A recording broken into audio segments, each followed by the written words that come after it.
Welcome to the Sportsbiz Show. Today we have with us Neha Uberoi, a mental health professional, a social entrepreneur, and a former professional tennis player. She holds a master's in clinical social work from Columbia University and is passionate about working with current and former athletes on their mental health, performance, and well-being. She is the co-founder of South Asians in Sports, which is a non-profit organization based out of the US and is focused currently on advocating for South Asians working in sports globally. Today, we'll be chatting with her and gaining her insights on community building, her transition from her athletic days to now working with athletes on the topic of mental health, and much more. Let's dive into it.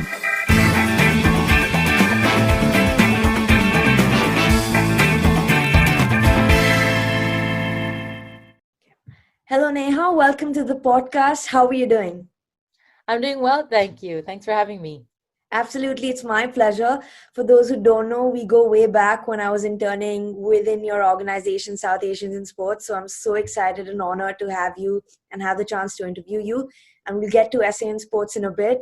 But I obviously want to start with your journey first off, starting in chronological order because I know you wear so many hats. You were a pro tennis player. When given the theme of our podcast, I want to explore a little bit about how you transitioned to become an entrepreneur and start some of your own initiatives. So when you sort of retired, how did you transition into normal life? Because I know that's not easy for an athlete. Can you take us through that? Yeah, that's a great question. It's something that I think about a lot and I'm passionate about. So I played pro tennis for 5 years on the WTA tour along with my sister Shikha, who represented India.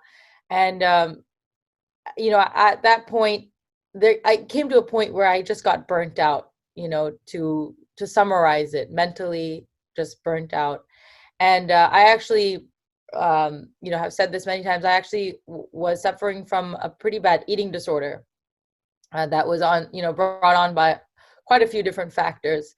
So the decision to leave, actually, I was sitting in Japan. And it was the most terrifying moment, I think, of my life where I said, who am I without this sport? And what can I even do? Am I even worthy? But at the same time, I was really suffering with my mental health. And I knew that tennis was not where I was supposed to be anymore. And so making that decision took a lot of guts. I was extremely nervous. And to be honest with you, Ananya, it wasn't all rosy once I made the decision. Things got a lot worse. I had to rebuild my identity, come to terms with the fact that I was no longer going to do something I'd spent my entire life doing. And, I think what was helpful for me was just knowing that I could do the things I wanted to do, that I had shown myself that with hard work, with will, I could accomplish whatever I wanted. And I really took that confidence that athletics gives you forward. But that navigation, that journey was at least a 6 or 7 year struggle for me. I went back to college, to Princeton, to another very elite, academically challenging environment. And, just sort of being able to cope with that, with the change, the identity piece was really huge for me, but also understanding where can I put this energy, this mass amount of energy next? Like, what is my next goal? I was so used to being so goal oriented, and life isn't really like that all the time. There's a lot more gray in non-sporting life than there is in sporting life. And having to understand that, having to become more in touch with who I was, my authentic self, was painful. It was not a fun, beautiful journey. It was a very painful journey. But I also was someone who was willing to put in that work every day. And, because I knew that I deserved better and that that I could expand my horizons if I put in that work. And what I mean by that is figuring out what it is that makes me tick. And it took a while, but it led me to social work, which is what I do now, and also to entrepreneurship. I always knew I wanted to do something combined, with sports, something with my South Asian identity. The opportunity to start South Asians in Sports kind of came out of this struggle, so to speak. And it was really just when it really was influenced by my time on the tour. When my sister and I were on the tennis tour, we didn't see people like Ananya around the ecosystem of sports, whether they were doctors or physios or coaches. I mean, everyone we interacted with, majority were white, cisgendered men. And I thought, well, we come from such a highly educated diaspora, like, why can't they be involved? And I had another person who actually met on Twitter, her name is also Neha, reach out to me and say, hey, I'm trying to start something. And I said, yeah, let's start this. Let's start a network and a community to attract and engage South Asians in the sports industry. Wow, that's wonderful. I know about the organization, but it's interesting to hear how it was actually formulated. What were some of the starting challenges that you faced, considering there weren't a lot of people that you could actually recruit to the organization, considering there weren't a lot of South Asians working in sports? Were there some challenges that you faced along those lines? Yes. So I think what's interesting is that South Asians in sports has been my my playground, because I run it, I can, figure out what works and how to do it. And it's been really interesting to know that the acquisition of members is not sexy. It requires a daily grind of stalking on LinkedIn, looking for desi sounding last names that work in sports and messaging them and hoping that they might get your message. It was that bit by bit, that daily bit by bit, which I was used to hitting thousands of forehands day in and day out, day in and day out, before any of the glamour, before any of the tournaments. So I understand that mentality of building something from scratch, and it actually drives me, and I'm very passionate about it. What I actually found, Ananya, is that there are a lot of South Asians working in sports, but we're just not connected. And every year we grow, the organization bigger and bigger. We started with 10 people, we're now at 660 members. And there's so many more people, because every person that comes in says, oh, have you heard of this person? And I was like, no. And I love when I can say, no, I haven't. That means we haven't covered everything. We haven't reached everybody, that there's still more room for growth. And that's what's really fun and encouraging. Wow. Do you look for a qualification, or is it only restricted to South Asians? Because I've been to many events, and I think that's one of the events organized by South Asians in sports, where I've seen people from all diasporas attend the event as well, which is such an advantage for an organization. But is there a certain level of qualification you look for? And I'm only probing more into this because I know how many more people will be interested in joining the organization. So could you tell us about your process of onboarding people? Sure. It's pretty simple. First of all, the membership is free. And the events, I think largely, and Anya, you can attest to this, are free. And really what we're looking for, the majority of our community are working professionals. That means sports industry professionals, people who are actually working in the field. And then we have people who are around kind of the field that maybe go into it, tap into sports here and there, but that's not their daily 9 to 5. And then we have students who are really focused and eager to work in the field, but haven't made that breakthrough yet. And then we have athletes and coaches, people who are actually playing the sport. So we have a pretty diverse kind of pool of people, but our crux are professionals. Last night we had an analytics industry professional networking event. We have over 50 analytics members, who are crunching the numbers day in and day out for leagues, orgs, brands, and they got together. So it's really cool to see that we have a lot of people from so many different parts of the sports industry. There's so many verticals. So I think if you're someone who is attracted to the industry and want to learn more, and are serious about looking for a career in this is a network for you. Absolutely. So shifting gears a little bit, just to know a bit more about your other role, which is in clinical social work. Now, you've been working with athletes on mental health.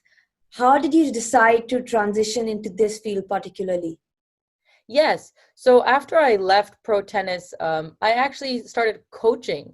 It was lucrative for me as a college student to coach. I had, a lot of young students, junior athletes, coming to me, their parents for advice, mentorship, not just on the court, but off the court. And I quickly learned that my skill set kind of stopped at a certain point, which was, forehands and backhands and the protein shakes to eat and how to sign up for tournaments. But what I found was an issue coming up again and again was the mental health piece, both of the parents and the athlete, and the longevity and the impacts of that I had lived through, very recently. And so I decided to go back to school to get a clinical social work license so that I could work with athletes off the court and help them improve their well-being, kind of their perspective, but also ultimately to help their performance. That's something that I think, being South Asian, was sort of glossed over and ignored. We as athletes are kind of expected to be resilient and strong, and what are mental health issues? And I'm not talking about mental performance. I'm talking about mental health.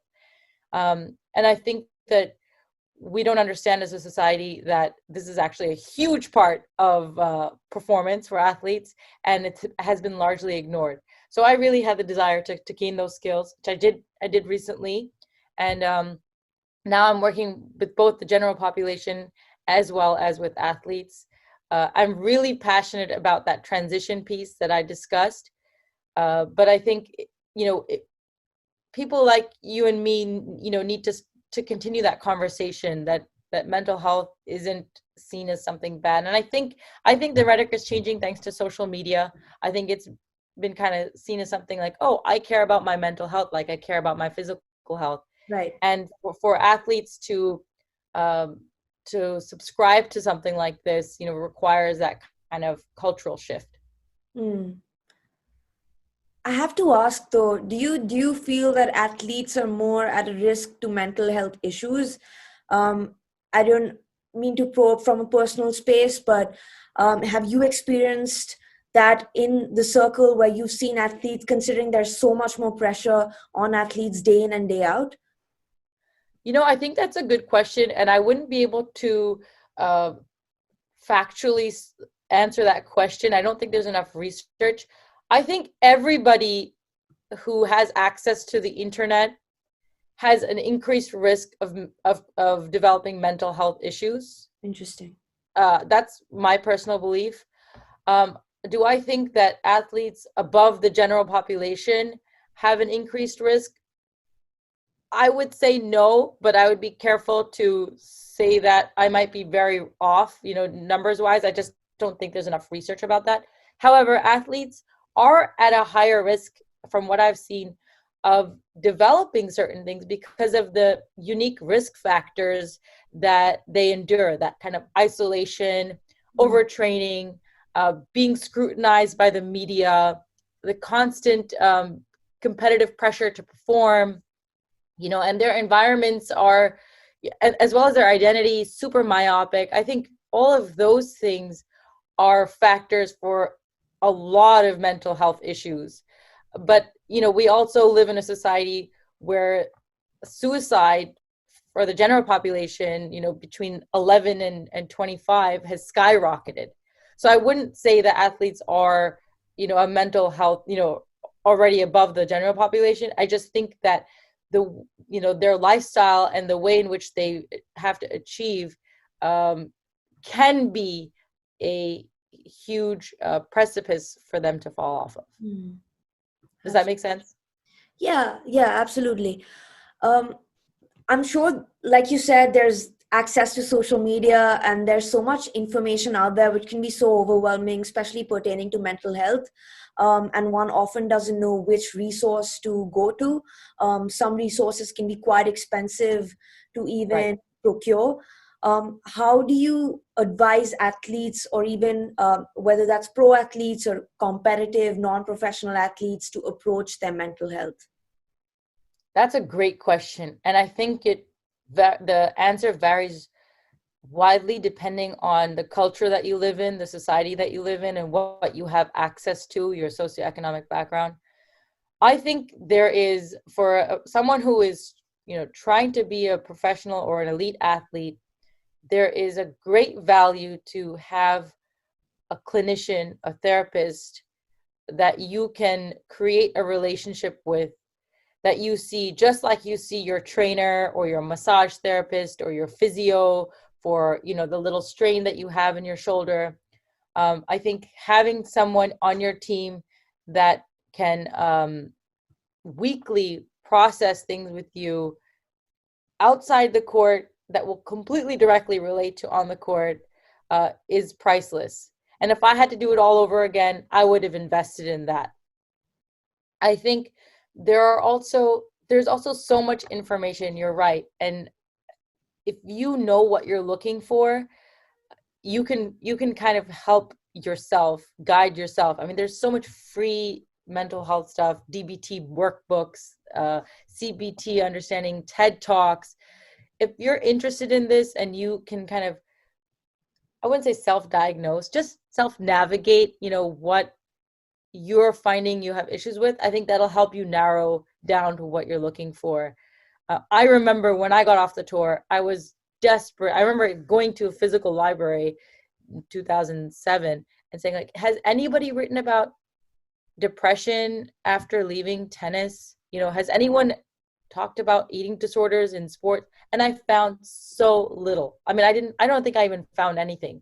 So much has changed in a decade where now, athletes are coming out to talk about their mental health issues. And I think that's so gratifying.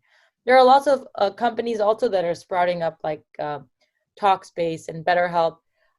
I don't know how good they are.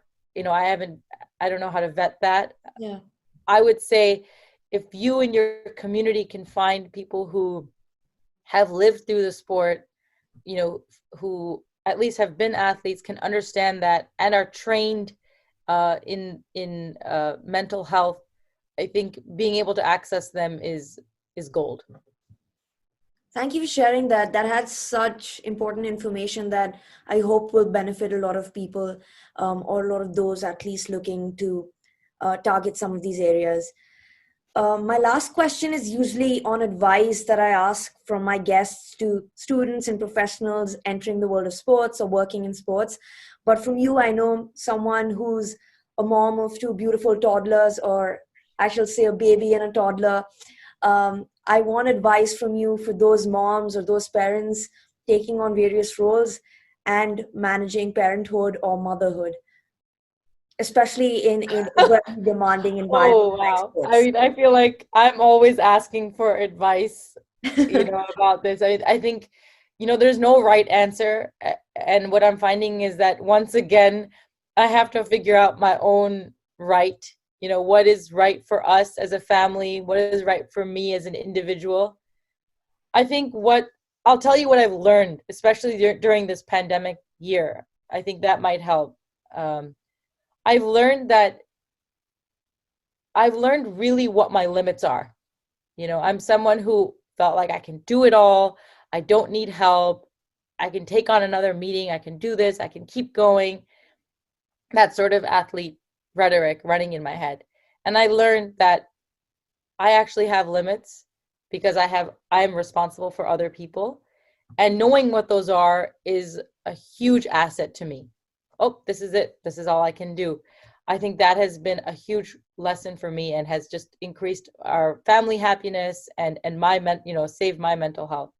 I think the other thing that I've learned is that it's okay to do things bit by bit and not do them in large chunks. I like to get a lot done and I get greedy for time, but bit by bit is just as valuable. You don't have to give it up. You can still do it. It just won't look the way you thought it would. And being adaptable to that, I think, is really important if you're a mother of young children. And I think the third thing I learned is learning how to ask for help.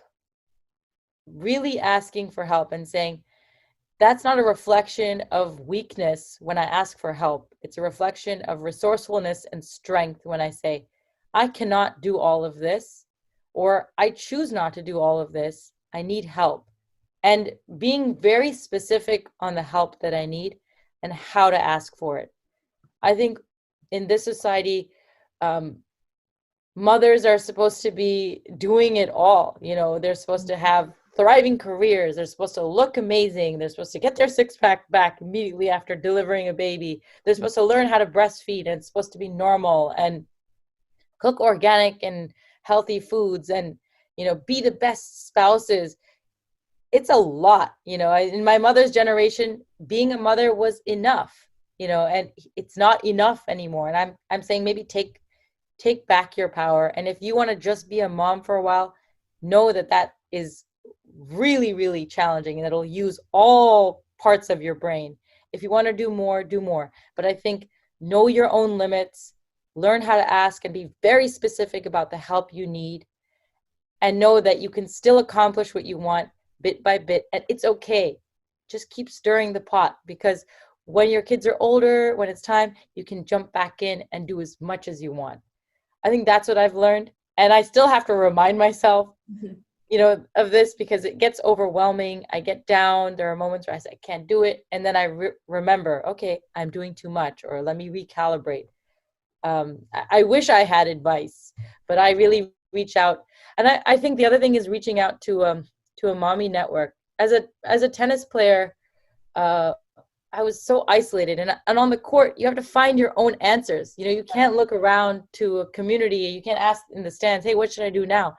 Right. And so I was sort of used to that, like I got to figure this out for myself. But the answers are right there. If I just text a friend or call someone, say, oh yeah, I potty trained 4 times. It's sort of, I have to remind myself that I'm not living in a silo. There's a huge community out there. There's people like Ananya doing, podcasts about these things. So take advantage of that. Take advantage of the resources you have. Well, you're already doing that, and you're paving the path for so many. So I commend you for that, and commend you for sharing that. Thank you so much. With that, it brings me to the end of my questions, but I had a lovely time just talking to you again, engaging in a wonderful chat, learning about what you're up to, and just want to thank you for giving us your time. Of course. And I want everyone to know that Ananya is a superstar. She's been a superstar since day one, and I'm really excited for you and your career and where you're going to go. You're too kind. Thank you so much. Thank you. Appreciate it. Thank you everybody for tuning in. Please don't forget to subscribe, like, and share for the best tips and trends in the world of sports business, wherever you listen to podcasts. Reach out over social media to connect or collaborate. Links will be in the bio. See you next time.